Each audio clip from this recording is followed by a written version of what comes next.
నేను ఆ రోజునే నాకు డౌట్ వచ్చింది. ఏంటంటే ఆ ఎక్సైజ్ వాళ్ళు తెలియక రైడ్ చేసినట్టున్నారు. ముందేగా లేదా రైడ్ చేసినప్పుడు తొందరగా మీడియాకి లీక్ చేశారు వాళ్ళు. మీడియాకి రిలీజ్ చేయకుండా ఉంటే కనుక అదంతా ఆ రోజుతోనే కంట్రోల్ అయిపోయి కవర్ చేసేసేవాడు. ఇప్పుడు మనకున్న కొత్త సిస్టమ్ ఏంటంటే చాలా మందికి అర్థం కాంది, చాలా మందికి తెలియంది.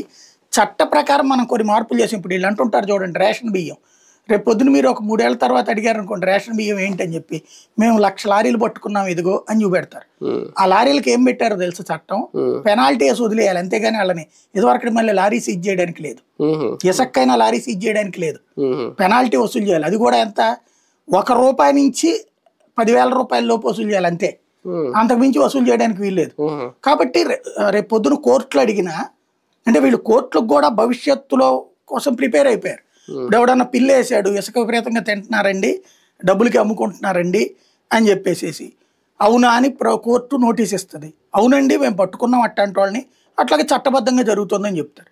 ఏది ఆధారాలను అడుగు, ఎదుగోండి మేము ఇన్నిటి మీద వేసాం, చట్ట ప్రకారమే చర్యలు తీసుకున్నాం, చట్ట ప్రకారం మొదటిసారి రూపాయి పెనాల్టీ ఇచ్చు, ఆ తర్వాత ₹5 ఇచ్చు, 100 ఇచ్చు, 1000 ఇచ్చు, ఇట్లా. ఇదే వేరే పార్టీ వాళ్ళకి సంబంధించిన వాళ్ళదైతే ఎక్కువ పెనాల్టీ వేస్తారు, మన వాళ్ళదైతే కనుక తక్కువ. ఇట్లాగా ఒకటి అక్కడ నడుస్తోంది. బియ్యానికి సంబంధించి నడిచిపోతుంది. ఇప్పుడు బియ్యం అందరూ జనాలు తినేస్తున్నారా? లేదు కదా. అంతకుముందు